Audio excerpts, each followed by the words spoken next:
Bonjour, bienvenue dans cette troisième démo de notre plateforme Veille Formation, la solution tout en un dédiée aux acteurs de la formation pour réaliser et exploiter votre veille.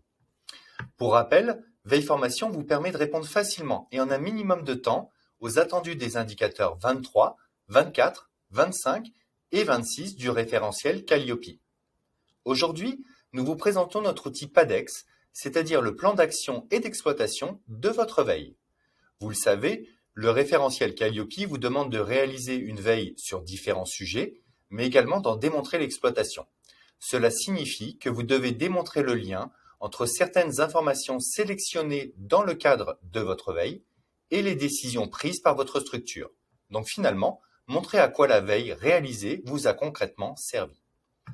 Notre solution vous permet de démontrer très facilement cette exploitation et d'en conserver la trace indéfiniment entre vos audits. Alors revenons tout d'abord sur la page Notre sélection, ici, détaillée dans la vidéo précédente. Une fois votre contenu sélectionné, vous pouvez ajouter les contenus de votre choix dans votre PADEX ou dans vos PADEX si vous êtes abonné à notre formule Premium. Je sauvegarde. Ensuite, sur la page Plan d'action, ici, vous retrouverez donc le ou les PADEX de votre structure. Il se présente sous la forme d'un tableau. Vous y retrouverez directement le titre, la source, la date du contenu que vous avez choisi d'exploiter, ainsi que la catégorie de veille qui lui est associée. La valeur ajoutée de votre PADEX est de tracer précisément là où les actions menées par votre organisme grâce à l'information collectée. Pour notre exemple ajouté à partir de ma sélection, je saisis l'action à mener, afficher mon certificat Calliope sur mon site internet et dans mes locaux, et je lui donne une date de réalisation prévisionnelle. Dans la colonne responsable de l'action, je peux nommer une personne ou un groupe de personnes responsables de l'action que je viens de créer. Ils recevront une notification en ce sens, nous en reparlerons tout à l'heure. Je choisis ensuite le statut de cette action, par exemple, à effectuer. L'important est de faire varier le statut de cette action jusqu'à son achèvement, statut réalisé. Ensuite, la colonne Fichier vous permet de joindre un fichier de preuve de réalisation de cette action. Vous pouvez déposer un fichier ou définir un lien vers un fichier sur votre Drive. En fonction de la date renseignée et du statut de l'action, la colonne État présente un indicateur visuel de couleurs différentes. Vert si la date prévisionnelle de l'action est assez lointaine, par défaut plus de 7 jours. Orange si cette date est proche, par défaut moins de 7 jours. Et si la date est dépassée, l'indicateur passe en rouge. Il passe ensuite en coche verte si l'action est réalisée. Cet indicateur n'est pas uniquement visuel, il vous permet d'alerter et de relancer vos responsables d'action. En tant qu'administrateur, vous définissez ici dans les paramètres, ensuite paramètres administrateurs, configuration du PADEX et alerte par défaut. Vous pouvez sélectionner les alertes par email et par notification sur la plateforme, ainsi qu'une fréquence. Retour au PADEX. Si vous avez besoin de mener plusieurs actions à partir d'un seul et même contenu, vous pouvez dupliquer la ligne avec un clic droit, dupliquer. Le clic droit vous permet également de consulter l'article ayant donné lieu à l'action d'exploitation ou alors de supprimer la ligne si l'action n'a finalement pas lieu. Je supprime.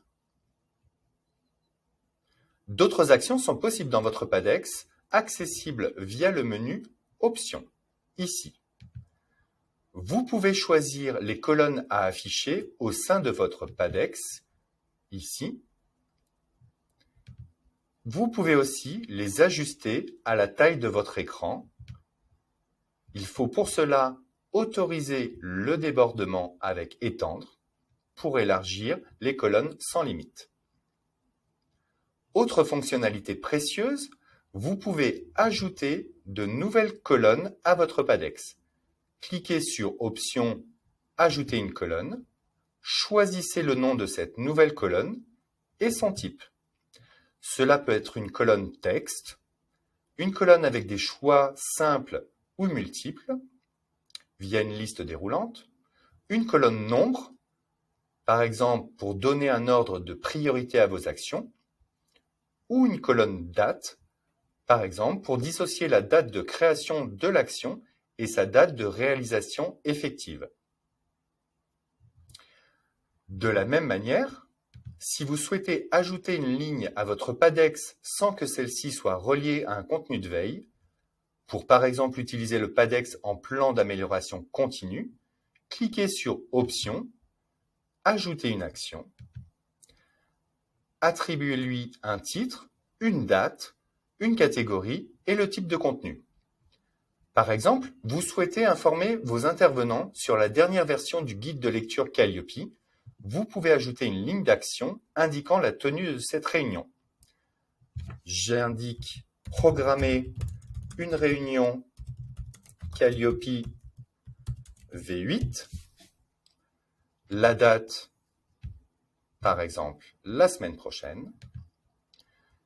Catégorie légale et réglementaire. Et type de contenu, ce sera un événement. Je crée l'action. Sachez par contre que cette option n'est accessible qu'à partir de l'abonnement expert. Intéressons-nous enfin aux possibilités de tri et des filtres dans le PADEX. Le filtre, ici, sera utilisé pour la recherche ou par exemple pour ne voir que certains champs. Exemple, je filtre dans ma colonne catégorie pour ne voir que la catégorie de la veille légale et réglementaire. J'enlève cette sélection. Les tris, quant à eux, vous permettent de classer par ordre croissant ou décroissant, chronologique ou alphabétique, selon la colonne. Votre PADEX peut bien sûr être exporté sous format Excel ici ou sous format PDF pour impression. Lorsque vous cliquez sur l'imprimante, vous pourrez choisir les colonnes qui seront affichées lors de cet export. Pour tout complément d'information sur les fonctionnalités de la plateforme, vous pouvez bien sûr nous contacter directement via notre site internet veilleformation.com où vous pourrez réserver un créneau pour une démo individuelle et gratuite de la plateforme. Bonne journée et à bientôt!